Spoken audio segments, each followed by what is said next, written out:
తాకట్లో ఉన్న మీ బంగారాన్ని విడిపించి ఆ రోజు ఆన్లైన్ రేటుకి కొంటాం. Sharma gold company. అందరికీ నమస్కారం. నా పేరు మాధురి.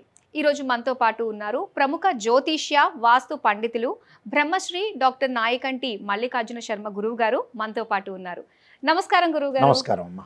గురుగారు, ఇక కుంభరాశి వారి ఫలితాలు ఈ ఫిబ్రవరి మాసంలో ఎలా ఉండబోతున్నాయంటారు?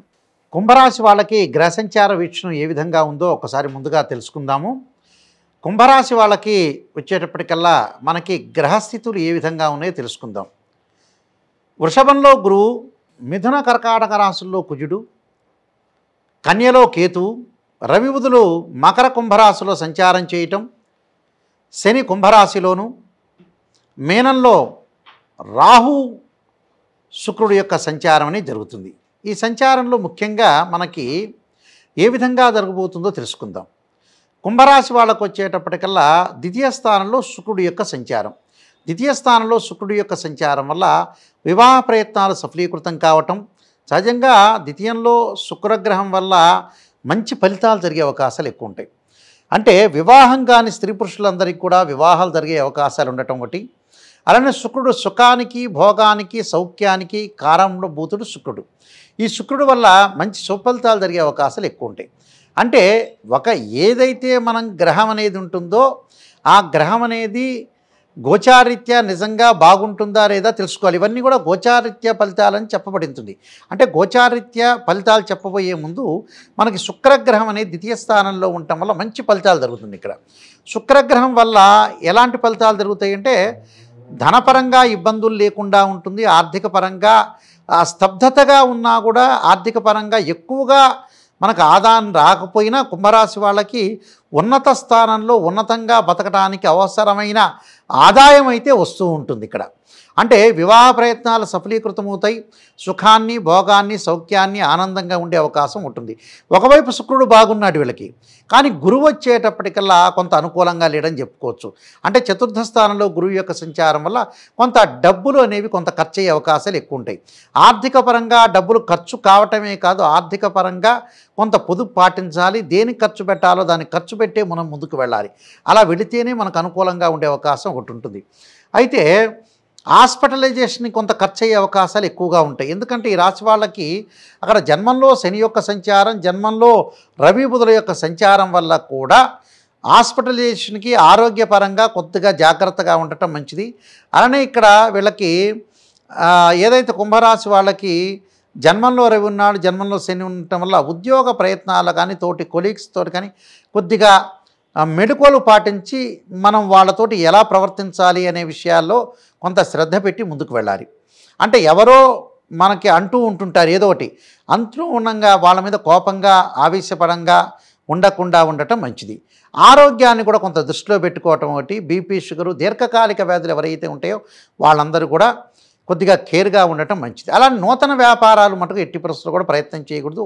ఉన్న వ్యాపారాన్ని కొంత కొనసాగించడం మంచిది. ఎందుకంటే ఈ కుంభరాశి వాళ్ళకి వ్యయస్థానం రవి బుధుల యొక్క సంచారం, మళ్ళీ రవి బుధులు మళ్ళీ ఫిబ్రవరిలో ద్వితీయార్థంలో కూడా మారే అవకాశాలు ఉన్నాయి. కాబట్టి కొంతగా నూతన వ్యాపారాలు చేయకుండా ఉన్న వ్యాపారాన్ని కొనసాగించడం చాలా మంచిది. అలానే జన్మంలో శని ఉన్నాడు కాబట్టి ఆరోగ్యపరంగా ఇబ్బందులు లేకుండా చూసుకోండి. అలానే బంధువులతోటి, మీ స్నేహితులతోటి కొంత వైరం అనేది జరిగే అవకాశాలు ఎక్కువగా ఉంటాయి. అంటే మనకేదో ముఖ్యంగా మనకి గ్రాస్పింగ్ పవర్ ఉంది కదా అని మనం ఏదైతే మాటకారితనం అనేది ఉంది కదా అని అందరితో మాట్లాడకూడదు. ఎంతవరకు మాట్లాడాలి అంతవరకే మాట్లాడాలి. ఎవరిని గౌరవించాలో వాళ్ళని గౌరవించాలి. ఎవరి మాటకి వాళ్ళకి ఈ రోజున మనకి బాగలేదు అంటే గ్రహస్థితి కొంత మనం ఏదైతే చేయాలనుకున్నామో ఆ పని విషయంలో కూడా కొంత శ్రద్ధ పెట్టి చేయాలి. అంటే మన గ్రహస్థితి బాగలేనప్పుడు ఆ పని చేయకూడదు నిజం చెప్పాలంటే. అందువల్ల రవి బుధుల యొక్క సంచారం కూడా పెద్దగా అనుకూలంగా లేదు కాబట్టి కొంత శ్రద్ధ పెట్టడం మంచిది. నూతన వ్యాపారాలు ప్రారంభం చేయకుండా ఈ ఫిబ్రవరి మాసంలో మీరు ఉన్న వ్యాపారాన్ని చాలా జాగ్రత్తగా కొనసాగించండి. భాగస్వామ్య వ్యాపారంతో కూడా గొడవ పడకుండా చూసుకోవటం మంచిది. దానితో పాటు ప్రధానమైన విషయం ఏంటంటే ద్వితీయంలో రాహువు శుక్రుడు యొక్క సంచారం. శుక్రుడు వల్ల ధనం అనేది వస్తుంది. నూతన లావాదేవీలు బాగా పెరుగుతాయి. విదేశాలకు వెళ్ళే అవకాశం ఉంటుంది. అబ్రాడ్ వెళ్ళే అవకాశం ఉంటుంది. గురువు కొంత బాగలేడు కాబట్టి విద్యార్థులు చదువు పట్ల ఆసక్తి చూపించాలి.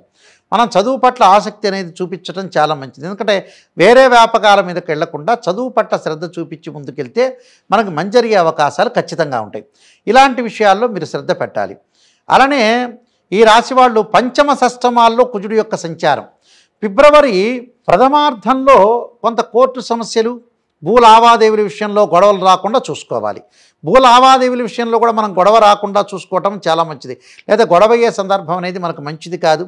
ఎవరితో కూడా గొడవ పెట్టుకోకూడదు. ఇళ్ళు కొనుగోలు చేయటంలో కానీ, మనం ఏదైతే అమ్మటంలో కానీ, పొలాల విషయంలో కానీ, కెమికల్ కంపెనీలు వాళ్ళు కానీ, ఆరోగ్యపరంగా కానీ, వాహనాల మీద వెళ్ళేటప్పుడు కానీ బహుజాగ్రత్తగా ఉండటం చాలా మంచిది.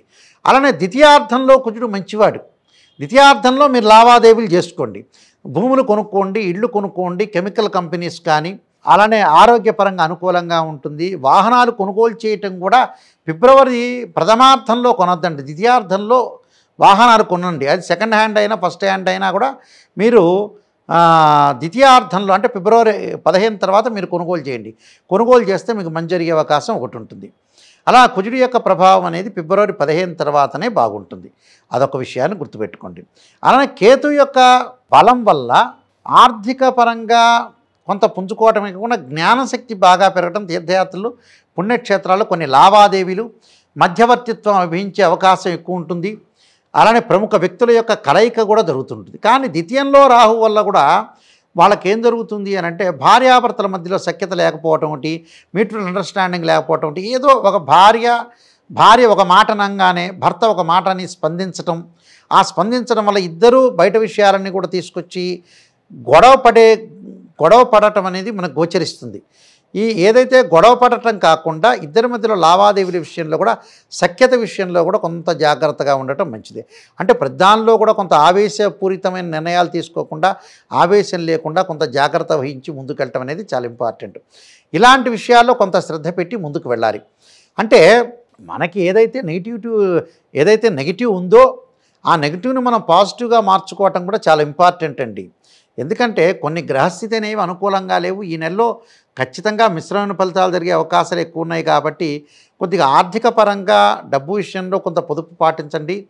అలానే హాస్పిటలైజేషన్ రాకుండా, హాస్పిటల్కి వెళ్ళే విషయంలో కాకుండా ఆరోగ్యాన్ని కూడా కాపాడుకోండి. ప్రయాణాలు చేసేటప్పుడు కూడా ఇబ్బందులు లేకుండా ప్రవర్తన అనేది చెయ్యండి. ఎందుకంటే ఇలాంటి విషయాలు కూడా ప్రధానంగా ముఖ్యంగా మనం ఆలోచన చేయాలి. ఆలోచన చేసి మనం ముందుకెళ్తే మంచి జరిగే అవకాశం అనేది ఖచ్చితంగా ఉంటుంది.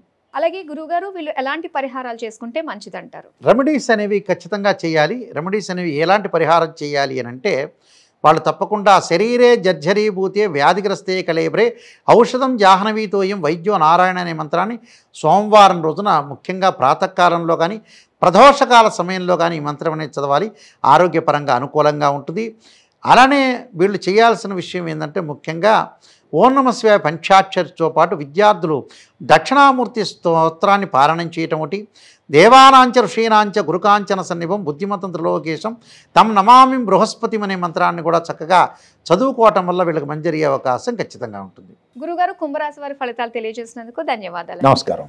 చూసారు కదా, కుంభరాశి వారు చేసుకోవాల్సిన పరిహారాల గురించి, తీసుకోవాల్సిన జాగ్రత్తల గురించి గురువుగారు తెలియజేశారు కదా. ఇక వచ్చే ఎపిసోడ్లో మనం మీన రాశి వారికి ఎలా ఉండబోతుందో తెలుసుకుందాం. అంతవరకు సెలవు, నమస్తే.